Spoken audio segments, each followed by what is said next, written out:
अब हम राम जी के जन्म की ओर चलते हैं, क्योंकि भगवान शिव शंकर का ऐसा मानना है कि जो व्यक्ति कृष्ण कथा में प्रवेश करना चाहता है उसको उससे पहले राम कथा के बारे में जानकारी होनी चाहिए।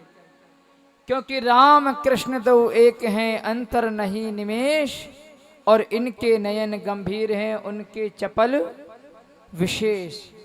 और मोहन नैना आपके नौका के आकार, और जो जन इनमें बस गए तो हो गए भव से पार। बोलो जय श्री कृष्ण। बस यही विशेषता है।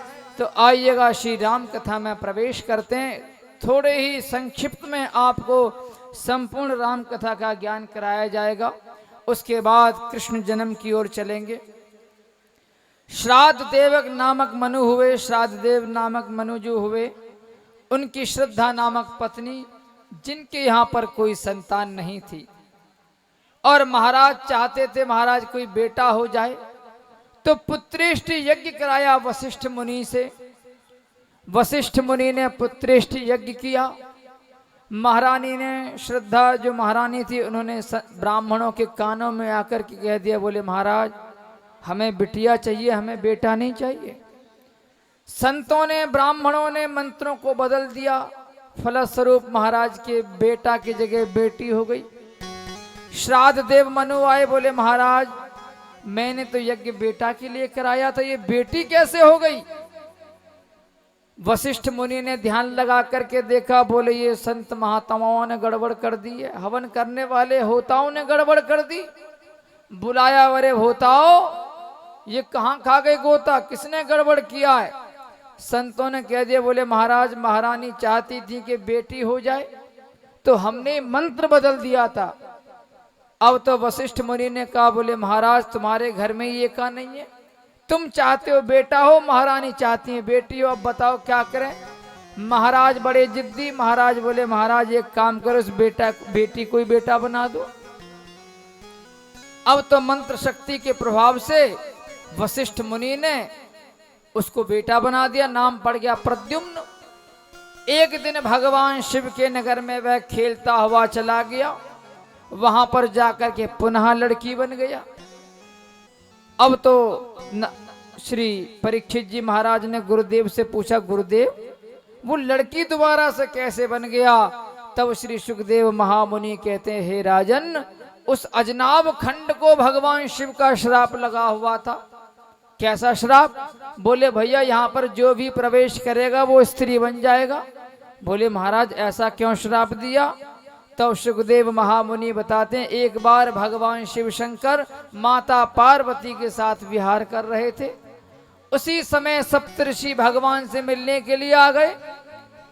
अब तो क्या था, भगवान शिव जी को तो कोई संकोच लगा नहीं, लेकिन माता पार्वती को बड़ा संकोच हुआ। जब संत महात्मा चले गए, सप्तऋषि चले गए, माता जी ने भगवान जी का मीटर खींचा। बोले महाराज एक बात बताओ, तुम्हारे यहाँ कोई मान मर्यादा है या ना? जो भी आवे मुंह उठा के चलो आवे। भगवान बोले कहना क्या चाहते हो, स्पष्ट बोलो।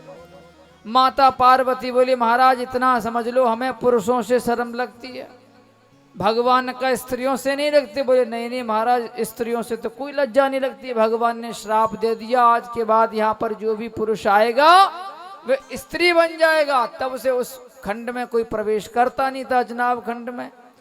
अब इसको पता नहीं था, ये प्रवेश कर गया, ये स्त्री बन गया। अब तो वशिष्ठ मुनि के पास आ गए, बोले गुरुदेव फिर कृपा करनी होगी। वशिष्ठ जी बोले, हे राजन ये भगवान शिव के श्राप के द्वारा स्त्री बना, इसलिए अब मैं इसको पुरुष नहीं बना सकता। भगवान शिव की तपस्या करी, भगवान शिव प्रसन्न हो गए, और भगवान शिव ने कहा भैया स्त्री तो रहेगा, लेकिन तुम ज्यादा गिड़गिड़ा रहे हो, तुमने तपस्या करी है तो हम आशीर्वाद देते हैं। मासम पवांस भविता मासम स्त्री तव गोत्र जा। 1 महीने तक स्त्री रहेगा, 1 महीने तक पुरुष रहेगा। वशिष्ठ मुनि इसी पर संतुष्ट होकर के आ गए। बाद में श्राद्ध देव मनु के यहाँ पर 10 पुत्र हो गए।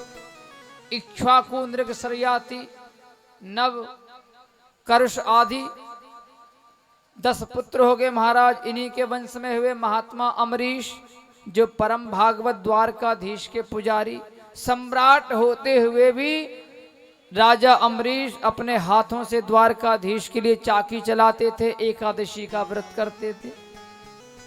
बड़ी सुंदर कथा है लेकिन समय कम है। बोलो जय श्री कृष्णा। पंडित जी बोले नहीं कल से कोई आएगा नहीं, ज्यादा खींचने की कोशिश करोगे तो। अब आगे इन्हीं के वंश में महाराज सगर हुए, जिनके 60,000 पुत्र हुए, जो भगवान कपिल के द्वारा भस्म हो गए। अब तो इनके जो पौत्र हुए अंशुमान, उन्होंने बड़ा भयंकर तप किया। उनके महाराज दिलीप हुए, दिलीप ने तप किया उनकी मुक्ति के लिए, गंगा जी को लाने के लिए।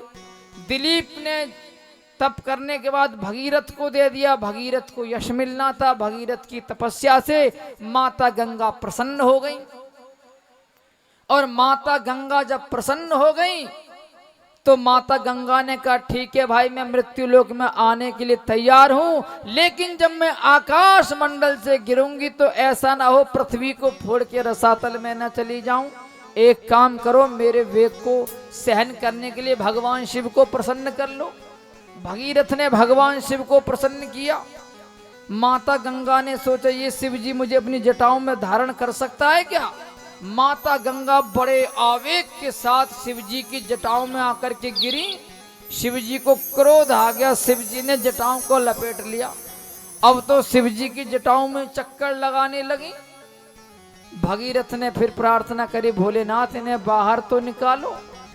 तब भगवान भोलेनाथ ने जटा निकाली, और वहां से गंगा जी निकलती हुई इस भारत भूमि को पवित्र करती हुई जा रही थी।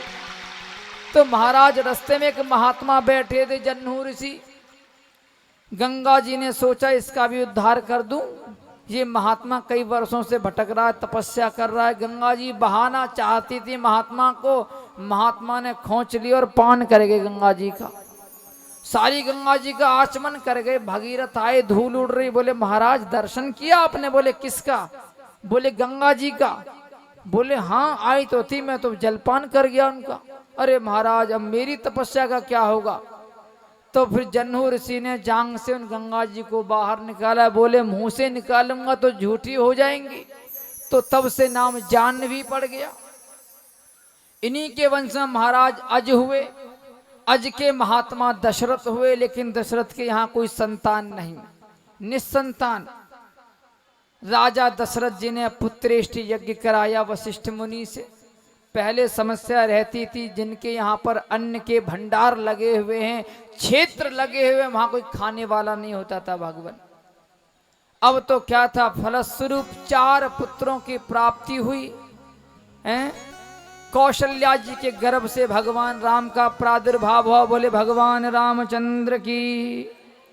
और माता सुमित्रा के गर्भ से लक्ष्मण और शत्रुघ्न, और माता केकई के गर्भ से भरतलाल जी का जन्म हुआ। बोले राजा रामचंद्र भगवान की। इस प्रकार से 4 ऋषि कुमारों का जन्म हुआ। तो आइएगा हम राम कथा में प्रवेश करते हैं। ये वंशावली है इनकी, कैसे कैसे किस किसके द्वारा इनकी उत्पत्ति हुई। अब आइएगा, गोस्वामी तुलसीदास जी ने